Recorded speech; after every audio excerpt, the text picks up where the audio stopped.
weigh in through their newly elected 3 council, the majority, before we finalize.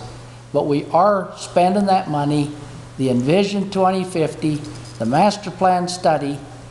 I personally, on the city council, don't intend to vote for any annexations till that's done. To me, it's insane to put a big chunk of property in the middle of how we're planning the vision of the rest of Heber. That's why I was so upset that we passed the BXC. I did not vote for it. I feel bad for the developers, but we should do what's right for Heber and the citizens and hope the developers can make that work for them. But they're secondary. I'm elected to represent Heber City, and you are here to represent Heber City, all of you. How can we do any of this and plunk it? I mean, I said what I did in the earlier meeting because it's obvious that Coyote and Highway 40 should have been commercial. And you passed it on, and 4 of my council passed it to let it be Ivory Homes at a major intersection in this county, draining a big piece of the Sorensen property. We have got to think about the city, and if property rights, that we're going to talk later, can trump the community interest, can trump property rights, then at least let's use zoning in the community interest, not the developer interest. I mean, it's just such an overreaching thing that we're in right now, all of us, including the airport, including all of it. All right, thank you. Okay, does anybody else have anything they want to add to this before we? I'll say one more thing. I think that a lot of times people use major roads for division lines. And where we don't, a lot of this might make sense if the bypass is up tight to your property and goes right through your property. And you might be able to sell the community on whatever your layouts are that Tony's talked about if they help keep the rural feel of the fields, because that line would help keep that from moving forward or further north through the fields.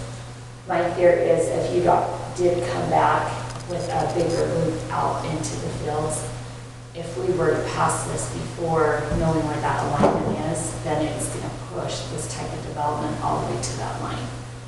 And I think that doing so too early would be detrimental to the fields if they push the bypass all the way through.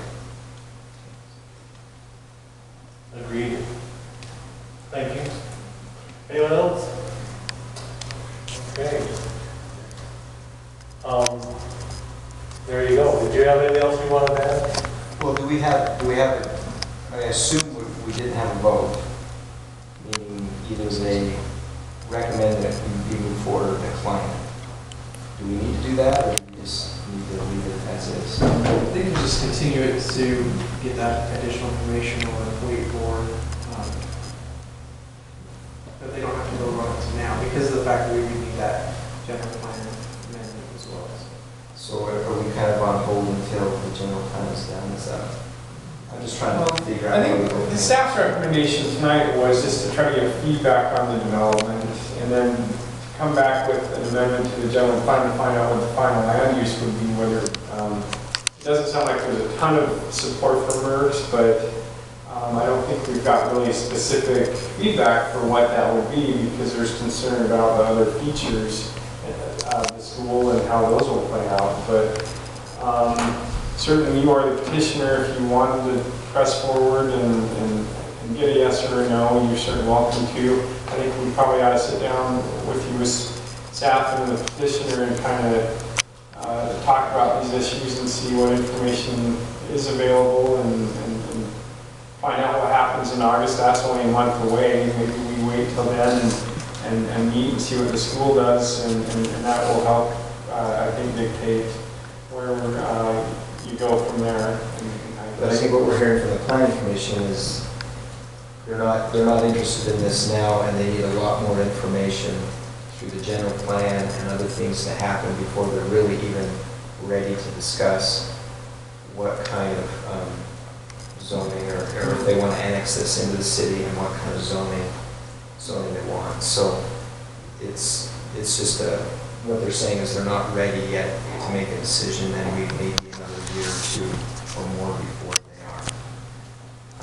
are. Is that fair? Well, one of the components of what Mr. Collier said is the school district. We'll see if they're going to put Yeah, forward a see if the school bond actually- on the Yes. November ballot or not.